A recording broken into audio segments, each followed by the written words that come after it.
Hey everyone, welcome, I'm MisterBo, and in today's video I'm going to be going over how you can unlock the brand new exotic sniper rifle, the Izanagi's Burden, which released with the brand new Burgusia Forge. Now before you can start this exotic quest, you need to make sure that your mysterious box already has the 3 previous keys inserted into it. In order to get these keys, you need to make sure you kill both of the drones at the start of wave 2 on each of the 3 previous forges. So that's the Volander, the Gofanon, as well as the Izanami forge. So the first thing you need to go ahead and do is head over to Ada 1 in the tower, and she will award you with a Black Armory key mold. The step after that requires you to go somewhere you might have not have been in a long time, and that is the Leviathan raid. You're going to need to make sure you go ahead and kill watchers in the underbelly. Now you need to kill 24, and it doesn't have to be all 24. You can kill the same ones over and over again, so find one of the rooms in the underbelly that has the watchers in it, go ahead and kill all the ads or kill as many watchers as you can before the alarms go off, head out of the room, go back in and kill again, until eventually you collect all of the watcher lens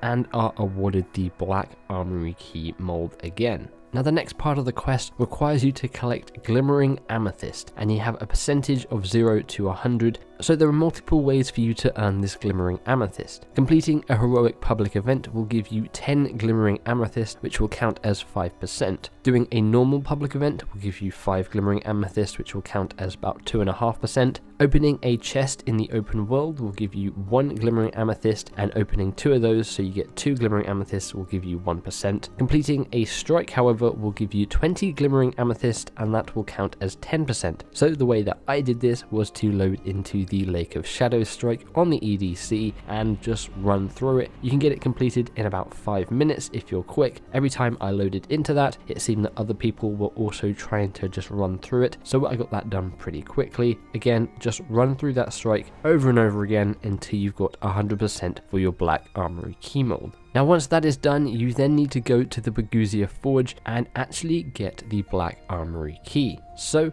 just like with all the other keys for the mysterious box, you need to kill the little drones that appear at the start of wave 2. So where I'm standing in the forge, over on the left by the big tall pillar, you can see one of the drones is floating around, and then the second drone is floating around in the inside section on the right. Make sure you destroy both of those drones before they disappear, and whether or not you actually complete this forge or not, at the end of it, the box will appear. Make sure you go ahead and collect the loot from it, and that will give you the Black Armory key. Now you can go ahead and insert the Black Armory key into your mystery box, and doing so will complete the mystery box. You'll now have all 4 keys in it, and it will give you a mysterious decryption device, and it will also give you a brand new quest step called the Mysterious Datapad. Now the Mysterious Datapad is for something else, which we'll leave for now. We're going to be focusing on the Mysterious Decryption device. So you're going to need to go ahead, return back to the tower and speak to Ada 1. Now when you get to her, she will have an unidentified frame which requires you to collect obsidian crystal. Now in order to get the obsidian crystal, you're going to need to complete a rare Black Armory bounty. Now these seem to be dropping a little bit more commonly than they used to. When I got mine, I think we'd either completed the final 4th forge or we just handed in a bounty, and I got one and my fire team member also got one. Now there are different versions of the rare bounty. My one wasn't that bad. I needed to complete a couple of strikes, the heroic adventure, some public events, some patrols, and then a couple of crucible matches. Nothing too hard, but there are some harder ones out there. Now once you've completed those, you can then go ahead and hand in your bounty. That will then award you with the obsidian crystal, which you can go ahead and consume, and then this will lead on to the next quest step, which is to complete the Shattered Throne dungeon. You need to go ahead and kill Dol Inkaru at the end, and once you kill her, she will drop you the Ascendant Glass Shard. Now from there, you then need to go ahead and do a special 640 power level version of the Pyramidian Strike. Now unfortunately, my capture card messed up and I didn't get the recording of me doing it, so here's some Pyramidian gameplay. But this mission is pretty hard. Not only is it 640 power level, but it also has some modifiers on it, including Extinguish. If you are in a dark zone and all 3 fire team members die, well, then you're going back to orbit and you've got to start again. So take your time with this, especially through those lasers that are moving. Make sure you don't have everyone run through them and then just suddenly die and get returned to orbit. Take your time. Now once you've completed that, you'll then have a brand new quest step to do on the EDZ, and this will take you into the Berguzia Forge, and instead of actually completing the forge, you need to go ahead and kill Civix. Now he's not that hard to kill, he's pretty easy,